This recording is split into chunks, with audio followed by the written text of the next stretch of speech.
Shalom, jumpa kembali dalam Agenda Resapi, Renungan Singkat Pemelihara Iman, BPMK GKI Klasis Bojonegoro. Mari bersama-sama kita membaca firman Tuhan yang terdapat di dalam Yeremia 2 ayatnya yang ke-19. Demikian, kejahatanmu akan menghajar engkau dan kemurtadanmu akan menyiksa engkau. Ketahuilah dan lihatlah betapa jahat dan pedihnya engkau meninggalkan Tuhan Allahmu dan tidak gemetar terhadap aku. Demikianlah firman Tuhan Allah semesta alam. Jemaat sekalian yang dikasihi Tuhan, Yeremia, seorang muda yang diutus dan dipilih oleh Tuhan. Pada satu kali Tuhan datang kepadanya dan Tuhan mengatakan di dalam Yeremia 1 ayatnya yang ke-5, sebelum aku membentuk engkau dalam rahim ibumu, aku telah mengenal engkau. Dan sebelum engkau keluar dari kandungan, aku telah menguduskan engkau. Aku telah menetapkan engkau menjadi nabi bagi bangsa-bangsa. Firman yang luar biasa. Firman yang membanggakan dan membahagiakan. Ya. Karena itu dikatakan sebelum engkau dibentuk, sebelum aku mengenal engkau dan sebelum engkau keluar dari kandungan, Tuhan sudah menetapkannya supaya Yeremia menjadi nabi bagi bangsa-bangsa. Ada rencana yang sungguh-sungguh begitu dini, gitu ya, sudah dirancang dan ditetapkan oleh Tuhan supaya Yeremia menjadi utusan Tuhan. Namun kebanggaan itu langsung direspon Yeremia dengan dia mengatakan, Tuhan, aku ini masih muda. Bukan hanya muda, tetapi aku ini juga tidak pandai bicara. Bagaimana mungkin saya bisa menjadi nabi? Bagaimana mungkin saya bisa menjadi utusan Tuhan? Tuhan tidak terhenti sampai di situ. Tetapi Tuhan masih menegaskan lagi dengan mengatakan, ayatnya yang ke-7, tetapi kepada siapapun engkau kuutus, haruslah engkau pergi. Dan apapun yang kuperintahkan kepadamu, haruslah kau sampaikan.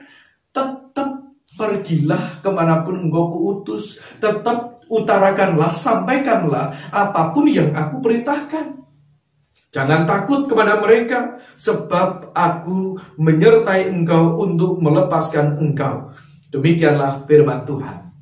Bahkan kemudian ditambah lagi dalam ayatnya yang ke-9, sesungguhnya aku menaruh perkataan-perkataanku ke dalam mulutmu. Dan ketahuilah, pada hari ini aku mengangkat engkau atas bangsa-bangsa dan atas kerajaan-kerajaan dan seterusnya. Jemaat sekalian yang dikasihi Tuhan, ketika membaca bagian ini, kita akan betul-betul memahami bagaimana Yeremia yang masih muda itu kemudian perlahan-lahan bangkit, perlahan-lahan semakin percaya diri bahwa dia memang betul-betul utusan Tuhan. Dari awal sudah Tuhan gariskan, dari awal sudah Tuhan tetapkan untuk menjadi utusannya. Di tengah-tengah kegambangannya karena masih muda, tapi Tuhan akan menyertai. Di tengah-tengah kebimbangannya karena ia tidak pandai untuk berbicara, tetapi Tuhan melengkapi dengan menaruh kata-katanya pada mulutnya. Namun demikian, apakah dengan segala bekal yang ada, dengan segala janji-janji dan pengharapan Tuhan yang ada itu, Yeremia cukup mampu untuk menghadapi situasi-situasi yang sedang dihadapinya? Situasi yang tidak mudah. Situasi bangsa dan negara yang sudah carut-marut karena mereka meninggalkan Tuhan. Situasi yang seperti apa? Dikatakan di dalam ayatnya yang ke-6, mereka tidak lagi bertanya di mana Tuhan. Mereka sudah meninggalkan Tuhan.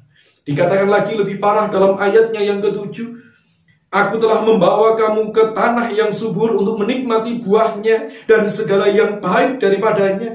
Tetapi segera setelah kamu masuk, kamu menajiskan tanahku. Tanah milikku telah kau buat menjadi kekejian. Seluruh bangsanya atau seluruh umatnya, mereka sudah dibawa masuk ke tanah perjanjian, menikmati segala yang baik yang ada di sana. Tetapi dengan segera mereka melakukan kekejian, bahkan dikatakan mereka menajiskan tanah perjanjian itu. Mereka meninggalkan Tuhan. Bahkan dalam ayat yang lain itu dikatakan Mosok ada sih sebuah bangsa yang mengganti Allahnya dan menukarnya dengan Allah yang lain? Mestinya tidak ada. Tetapi umat Tuhan melakukan itu. Kekejian yang luar biasa. Nah, lalu juga dikatakan di dalam ayatnya yang ke-8, rupa-rupanya kebobrokan itu sudah menjadi kebobrokan bersama. Sudah menjadi dosa yang berjamaah. Di mana di situ dikatakan para imam tidak lagi bertanya di mana Tuhan. Orang-orang yang melaksanakan hukum tidak mengenal Allah lagi. Dan para gembala mendurhaka terhadap aku. Bahkan para nabi bernubuat demi Baal. Dan mereka mengikuti apa yang tidak berguna. Ayatnya yang ke-6.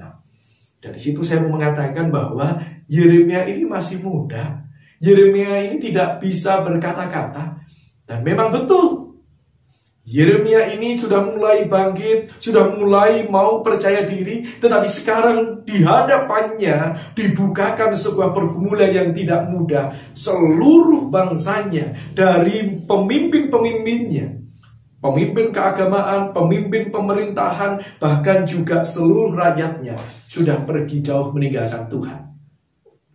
Apakah Yeremia masih cukup bernyali untuk kemudian menegaskan pemutusannya, untuk kemudian menyuarakan pertobatan yang Tuhan inginkan?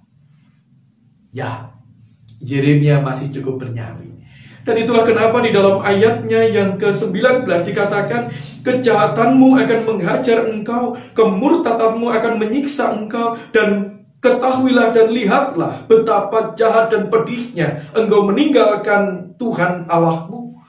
Bapak Ibu dan saudara sekalian yang terkasih dalam Tuhan, meskipun harus berhadapan dengan situasi yang tidak mudah, berhadapan dengan orang-orang yang jauh lebih berkuasa, bahkan mungkin jauh lebih berpengalaman, Yeremia tetap menyuarakan apa yang Tuhan inginkan.